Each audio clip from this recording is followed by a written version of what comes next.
Welcome back to the Dr. Unicorn Show, everybody. Everyone's favorite show about resisting Trump, getting us back on the right timeline, and making the world a better place. Today we're going to talk about the sad, tragic events that happened in Las Vegas on Sunday. That's right, we're going to talk about the strange obsession in the United States with guns and gun violence. There's been a lot of news coverage over the past several days, a lot of talking heads, a lot of commentators, a lot of pundits, a lot of reporters talking about the ifs, buts, where, when, how, who, why, and motives and all this stuff. But there's only one person that you and I both know, only one person that can tell us what has happened or will or has happened in the past on other timelines. That's right, there's only one person that you and I know that can timeline hop. And that's why today, ladies and gentlemen, I'm going to tell you something we haven't yet done very much of on the Dr. Unicorn Show, but what has happened on other timelines. That's right. I'm going to report to you how other timelines in the United States, how we have dealt with gun violence on these other timelines. Just a few of them today. 2016, 2007, 2012, 1999, 1998. 1989. We're going to start today with 1999. Everyone knows what tragic gun massacre happened in Columbine High School in Colorado. In 1999, on this timeline, the United States chose to follow the example set by Australia in 1996. That's right. According to Vox.com, in 1996, at Tasmania's Port Arthur, 35 people were murdered and 23 injured by a man armed with semi-automatic weapons. Conservative leadership in their government pushed through legislation banning all automatic and semi-automatic weapons. They implemented a gun buyback program that purchased and destroyed over 660,000 firearms, some 20% of privately owned guns across the country. Not all the guns, but 20%.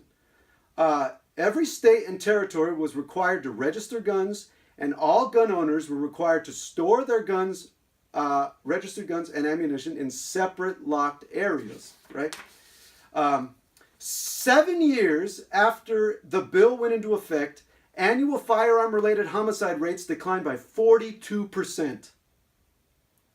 Firearm-related suicides dropped by 57%.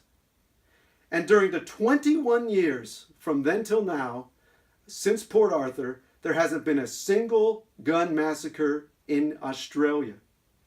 Guess what? The United States hasn't had one since 1999 on this timeline. Let's go to the next one. 2007 in Virginia Tech. In the United States, after the Virginia Tech shooting on this timeline, the United States decided to follow the example of our great ally, Japan. According to The Atlantic, in Japan, to get a gun, first you have to attend an all-day class and pass a written test, which are held only once per month. You must also take and pass a shooting range class. Then head over to the hospital for a mental test and a drug test, which you'll file with the police. Finally, pass a rigorous background check for any criminal record or association with criminal or extremist groups, and you will be the proud new owner of your shotgun or air rifle. Just don't forget to provide the police with documentation on the specific location of the gun in your home, as well as the ammo, both of which must be locked and stored separately.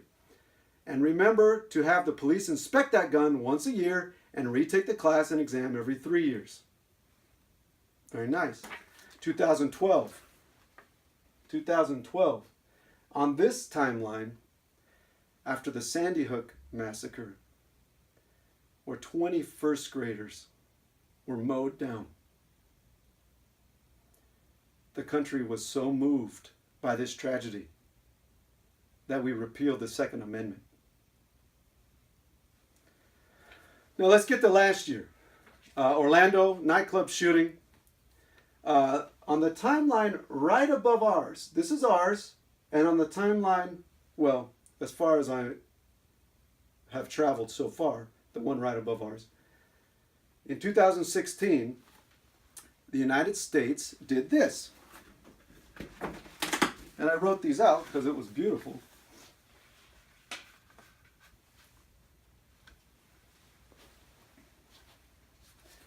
Initial no questions asked gun buyback program. All guns must be registered and require annual and biannual proof of ownership. Gun registration and purchasing require a license acquired through passing an extensive gun safety course and mental examination, just like Canada does. All private gun sales and transfers must be brokered through a licensed agency. Guns must be safely stored. Gun accidents, thefts, and loss made possible because of improper storage are punished with fines and or imprisonment. Increased taxation on both guns and ammo, and prohibition of semi-automatic weaponry. That's what the United States did on this timeline right above ours after the shooting last year in Orlando. Now, let's go to the timeline up here, where in 1989, let's go back to 1989, to this timeline way up here.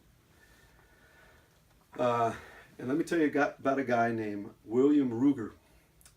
He was an American firearm designer and entrepreneur, started a company with Alexander Sturm, I don't know if I'm pronouncing that correctly, named Sturm, Ruger and Company in 1949.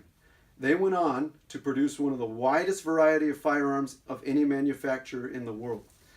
Here are two very nice quotes from Bill Ruger. Number one, no honest man needs more than 10 rounds in any gun. How many honest men and women out there agree with that? Second quote, I never meant for simple civilians to have my 20 or 30 round mags or my folding stock. He invented those with the intention that they'd be used by the military, not by normal civilians. But here's the best part. In 1989, he wrote a letter to all the members of Congress in which he said, the best way to address the firepower concern is therefore not to try to outlaw or license the many millions of older and perfectly legitimate firearms, which would be a licensing effort of staggering proportions, but to prohibit the possession of high-capacity magazines.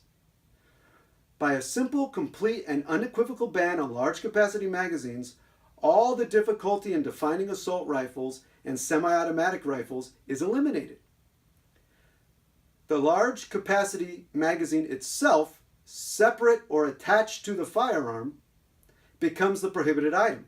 A single amendment to federal firearms laws could prohibit their possession or sale and would effectively implement these objectives. This letter moved Congress, which led to a ban, which led to a change in the American psyche, which led to none of these tragedies and massacres happening on this timeline. So, let's go back to our timeline. Instead of the government again and again and again essentially doing nothing after these tragedies, we have so many legislators sending thoughts and prayers but not doing anything to prevent them from happening again, right? Instead of that, it's left up to businesses. Increased security at amusement parks like Disneyland. I imagine that now we're going to have increased security at concerts, both indoor and outdoor, at casinos. The check-in process at hotels is probably going to change because businesses left on their own to attempt to solve a giant problem that individuals cannot solve on their own, that businesses cannot solve on their own, that states cannot solve on their own, must rely on the federal government to solve these giant issues, right? When these businesses make all these changes, slowing down the process, making it less enjoyable, it's almost as if the victims are being punished. Like, why do we have to go through all that? Because some crazy people make these tragedies happen. And because the government doesn't do anything about it. But let me leave you with this.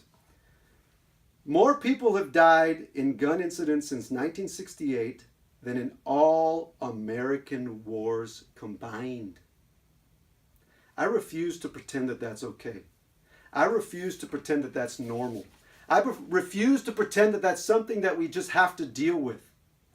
I refuse to accept the idea that that is the price of freedom. We can do better.